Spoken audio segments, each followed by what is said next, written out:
Last turn पर enzymes की विशेषताएं, संरचना, क्रियाविधि पढ़ रहे थे। एंजाइम्स एक प्रकार का कैटालिसिस है, उत्प्रेरक है, इसी क्रिया के वेग को परिवर्तित कर देना और स्वतः अलग हो जाना। इसके बाद कुछ विशेषताएं बताई थी, लॉक एंड की हाइपोथेसिस बताया था, ताला चाबी का सिद्धांत एमएल फिशर ने दिया था, इंड्यूस्ड फिट हाइपोथेसिस कॉसलैंड ने दिया था। अब उसी के आगे थोड़ा सा और फैक्टर इफेक्ट। फैक्टर क्या होते हैं? एंजाइम्स को प्रभावित करने वाले कारक, ये है टॉपिक्स। एंजाइम्स को प्रभावित करने वाले कारक, कारक का मतलब होता है कौन से ऐसे कारण हैं जो एंजाइम्स की क्रिया को प्रभावित करके रोकते हैं यदि कोई परिवर्तन है। फॉर एग्जाम्पल, जैसे मान के चलो हमने लिखा है, ये तो ठीक है, टर्नओवर नंबर हमने कल बता दिया था। टर्नओवर नंबर, टर्नओवर संख्या क्या होती है? प्रति इकाई समय में बने उत्पादों के मोल बटे एंजाइम्स के मोल। ये सूत्र है इसका। एंजाइम्स की में अभिक्रिया की दर को बढ़ाने में बहुत अधिक क्षमता होती है। तो ये सूत्र के अनुसार हमने 2-3 चीजों के टर्नओवर नंबर बताए, जिसकी इकाई नहीं होती है।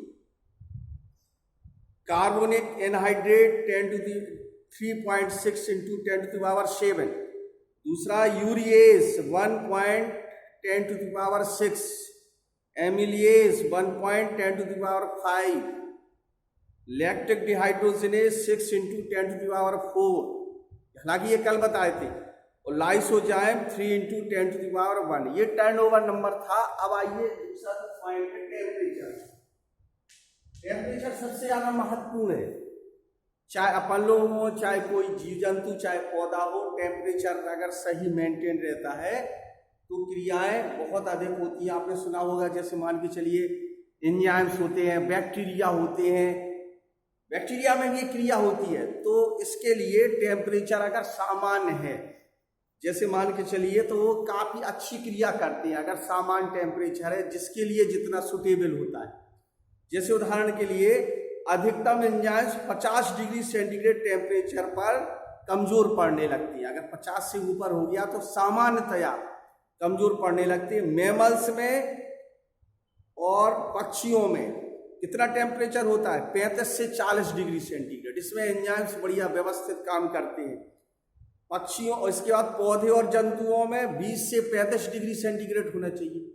यानी टेम्परेचर की मात्रा निश्चित होना चाहिए, उसमें एंजाइम्स बहुत अच्छी तरह से काम करते हो। यदि टेम्परेचर कम या अधिक हुआ इससे, तो अधिक हुआ तो पहले तो एंजाइम्स तेजी से काम करेंगे और फिर क्या हो जाएंगे? वो रुक जाएगा, क्रिया काम करना उनका रुक जाएगा। वो क्रिया काम करना रुक गया एंजाइम्स का, तो रिएक्शन भी पूरी नहीं हो पाएगी।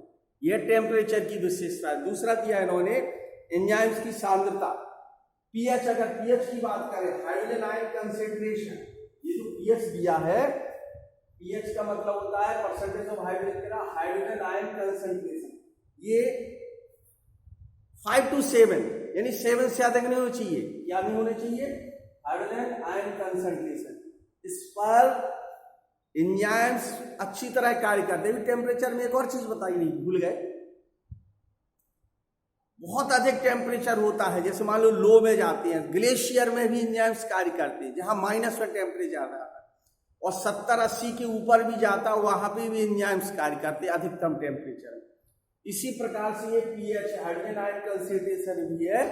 अगर इसका मैक्सिमम और मिनिमम समान रहा तो पीएच से ये एंजाइम्स जो है क्रिया समान रूप से करती है।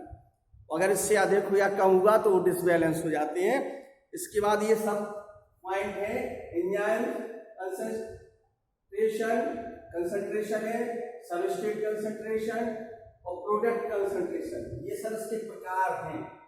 जैसे मान के चलिए turnover number, temperature, pH, enzyme concentration, substrate concentration और प्रोडक्ट कंसंट्रेशन। इसका मतलब क्या होता है? जैसे हमने आपको बताया था कि चाबी और ताला सिद्धांत, उदाहरण के लिए अगर ताले में उसी आकार की दूसरी चाबी डाल दी जाए तो चली तो जाएगी, लेकिन वो क्रिया नहीं कर पाएगी।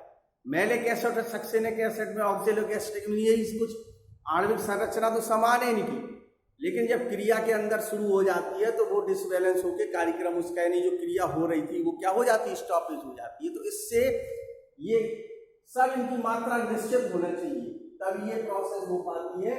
इफेक्ट ऑफ इनहिबिटर्स, इनहिबिटर्स मान क्या होता है, रोकने वाले, कुछ कारक इंटरनल भी होते हैं।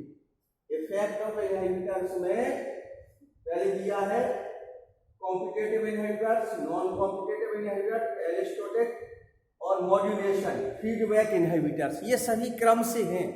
ये सभी क्रियाओं को रोकने वाले हैं। क्या क्या है, competitive inhibitors, non competitive inhibitors, allosteric inhibitors, modulation और फीडबैक इनहिबिटर। इतने सारे इनहिबिटर्स हैं जो क्रिया को रोकने का काम करते हैं और किसी प्रकार से वो क्रिया रुक जाती है अगर इनमें एंजाइम्स में कुछ अलग से कुछ एनर्जी मिल जाती। अब अपन को आपको बता रहे हैं हम माइकेलिस कांस्टेंट, माइकेलिस स्थिरांक क्या है, ये सबसे ज्यादा इंपॉर्टेंट है 1-2 नंबर का। माइकेलिस कांस्टेंट,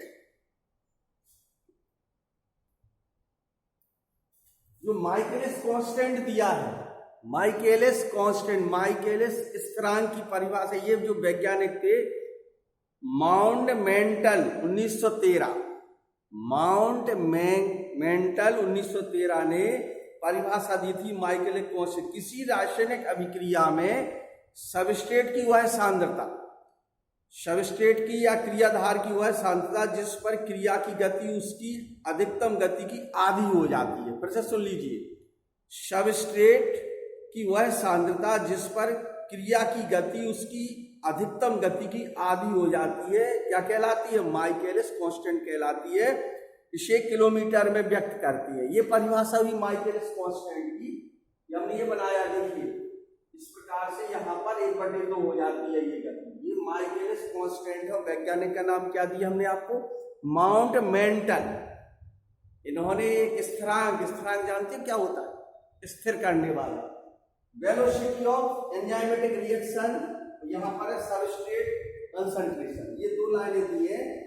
यहाँ से क्रिया शुरू होगी और बढ़ते बढ़ते आगे यहाँ से होने लगी, यानी उस क्रिया की गति या उसके आगे बढ़ करके पुनः बैक हो जाती। ये नहीं है कि वो बढ़ती चली जाएगी और बहुत ऊपर तक चली जाएगी। तो परिभाषा क्या दी, सबस्ट्रेट की वह सांद्रता जिस पर क्रिया की गति उसकी अधिकतम गति की आधी हो जाती है, यानी 1/2 हो जाती है। सबस्ट्रेट क्या था आपने बताया था, जैसे E+S, ES, फिर इसके बाद E अलग हो जाएगा और P अलग, ES अगर इधर कर दो तो P भी बोल सकते हो। एंजाइम्स ये सबस्ट्रेट है, कोई भी क्रिया का, जैसे मान लो कोई क्रिया हो रही है तो जो प्रमुख पदार्थ है वो क्या है, सबस्ट्रेट होगा। तो ये एंजाइम्स कार्य कर रहा है, दोनों कर रहा है।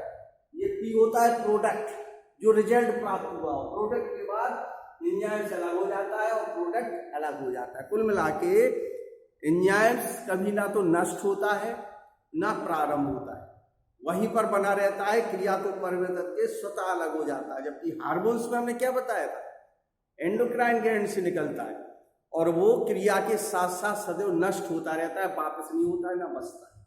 ये दोनों एंजाइम्स और हार्मोन्स में डिफरेंस हो। अब पौधों की अलग एंजाइम्स है, जंतुओं के अलग एंजाइम्स है, क्रिया के अनुसार प्रत्येक का अलग अलग काम होता है। तो ये चैप्टर हुआ एंजाइम्स। अब हम आपको बताते हैं अगला जो चैप्टर पढ़ाना था वो था विभाजन।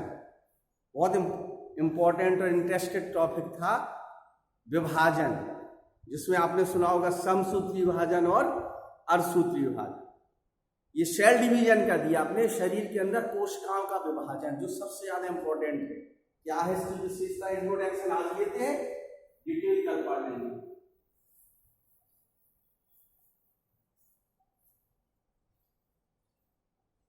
जैसे अपन लोगों ने पढ़ा था, एक छोटा सा पौधा, एक छोटा सा जंतु, कुछ भी लिविंग हो, एक कोशिका को छोड़ करके, ये कोशिका तो वही कोशिका जैसे अमीबा है, अमीबा में तो एक ही कोशिका रहेगी। वो विभाजन कब करती है कोशिका, जब उसको जनन करना होता है, रिप्रोडक्शन करना होता है। तो एक से पता चला 500 विभाजन, ये अमीबा है, ये अमीबा है।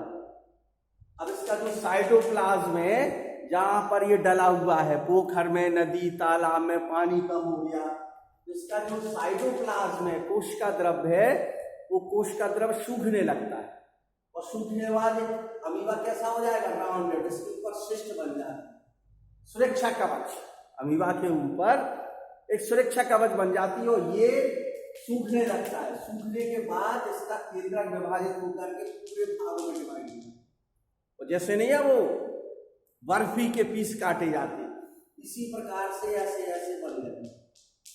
ये पता चला एक अमीबा के अंदर 500 अमीबी बने और प्रत्येक में क्या है, न्यूक्लियस का मटेरियल पहुंच गया। न्यूक्लियस में क्या होता है, गुणसूत्र वगैरह, गुणसूत्र में क्या होता है, डीएनए आ रहे हैं, ये सब पहुंच गया। और जैसे ही अनुकूल परिस्थितियां आई अमीबा की, अभी प्रतिकूल परिस्थिति चल रही थी, पानी नहीं था, तालाब में खत्म हो गया था, सूख गया था, उसने शिष्ट बना ली थी। शिष्ट माने क्या होता है, कवच। कवच बनाने के बाद जैसे ही अनुकूल परिस्थितियां आई, अनुकूल परिस्थितियों में ये क्या होने लगा, ये शिष्ट घुल करके हट गई और इसकी जो लेयर थी ये टूट करके विभाजित हो गई और एक से पता चला 500,000 नए अमीबी का निर्माण हो गया। तो क्या कहलाता है, जनक। लेकिन अपन लोग जो पढ़ रहे हैं वो कोश का विभाजन, शेल डिवीजन पढ़ रहे हैं। शेल डिवीजन का मतलब है कोशिकाओं में विभाजन, और जब तक इसका विभाजन अधिक होता रहता है वह कोशिका के कारण मनुष्य हो, चाहे पौधा हो, चाहे कोई भी जंतु हो, वृद्धि करता रहता है। जब इनका कैलकुलेशन, क्योंकि कुछ कोशिकाएं नष्ट भी होती है और कुछ वृद्धि करती हैं, सभी नष्ट होती जाती, लेकिन उनसे ज्यादा विभाजन होता रहता है। तो वो छोटा बच्चा, छोटा पौधा धीरे धीरे कैसा होता जाता, बड़ा हो जाता। जैव विकास में अलग पढ़ा था अपन लोग। जैव विकास की परिभाषा क्या थी, जीव जंतु होने वाले क्रमिक परिवर्तन को, लेकिन यहाँ पर ये परिवर्तन नहीं, यहाँ पर कोशिकाओं के विभाजन से जो वृद्धि होती है उसको क्या बोलते हैं, शेल डिवीजन। अपने शरीर में 2 प्रकार की कोशिकाएं होती, ध्यान रखते जाना, इंट्रोडक्शन दे रहे हैं इसको। 2 प्रकार की शेल विभाजन होता है, एक होता है समसूत्री, एक होता है अर्धसूत्री विभाजन। समसूत्री विभाजन, अर्धसूत्री विभाजन, और इसके पहले एक होता है कोशिका विभाजन, शेल डिवीजन, सेल साइकिल। तो 3 चक्र आपको पढ़ना है, सेल साइकिल, समसूत्री और अर्धसूत्री। ये 3 प्रकार के चक्र पढ़ना है। जो सेल साइकिल होगा, सेल साइकिल में क्या होता है, ग्रोथ फेज फर्स्ट, ये कल बताएंगे हम आपको, G1 G2, इसके बाद एस अवस्था, पी अवस्था, यानी कुल मिला के 3-4 अवस्थाओं में ये सेल साइकिल्स कोशिका का जीवन चक्र दर्शाता है। इंट्रोडक्शन दे रहे हैं हम आज केवल। समसूत्री विभाजन क्या होगा, अपने शरीर में, पूरे शरीर में किसको छोड़ करके, जनन कोशिकाओं को छोड़ करके, क्योंकि जनन कोशिकाओं में कौन सा विभाजन होगा, अर्धसूत्री। शेष पूरे शरीर की कोशिकाओं में समसूत्री विभाजन होगा, कायिक कोशिकाएं होगी, सोमेटिक सेल्स। और कायिक कोशिकाओं में क्या, एक सेल से 2 सेल्स का निर्माण हो जाता है, एक सेल से 2 सेल्स का निर्माण, और दोनों सेल्स में पेरेंट सेल्स के बराबर लक्षण।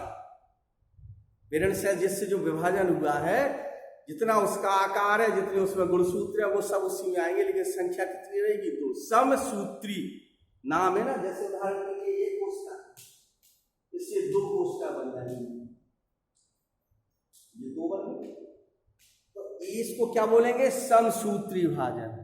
अर्धसूत्री विभाजन क्या है, अर्धसूत्री विभाजन में भी यही प्रोसेस होगी, लेकिन कुछ और होगा। अर्ध माने आधे गुणसूत्र जाएंगे, 1 से 2 सेल्स बनेगी, इस अगर 46 है तो इधर 23 होंगे और इधर से। ये जनन कोशिकाओं में प्रोसेस बता रहे हैं, रिप्रोडक्शन से, क्योंकि आपको पता है जाइगोट किससे बनता है, स्पर्म और ओवा से। आधे स्पर्म में रहेंगे और आधा ओवा में रहेंगे, तभी तो वो 46 हो पाएंगे। तो ये अर्धसूत्री विभाजन है, इसका फिर से 2 विभाजन, ये तो एक सेल से कितनी बन गई, 4 सेल्स किसमें बन गई, मियोसिस में। जबकि समसूत्री में, माइटोसिस में कितने बता रहे, 1 सेल से 2 सेल। ये जनन कोशिकाओं में होता है और ये समसूत्री विभाजन किसमें होता है, कायिक कोशिकाओं में। तो तीनों का अलग अलग बात करेंगे, अगले टर्न पर पढ़ाएंगे। पहला क्या हो जाएगा, समसूत्री, सेल साइकिल।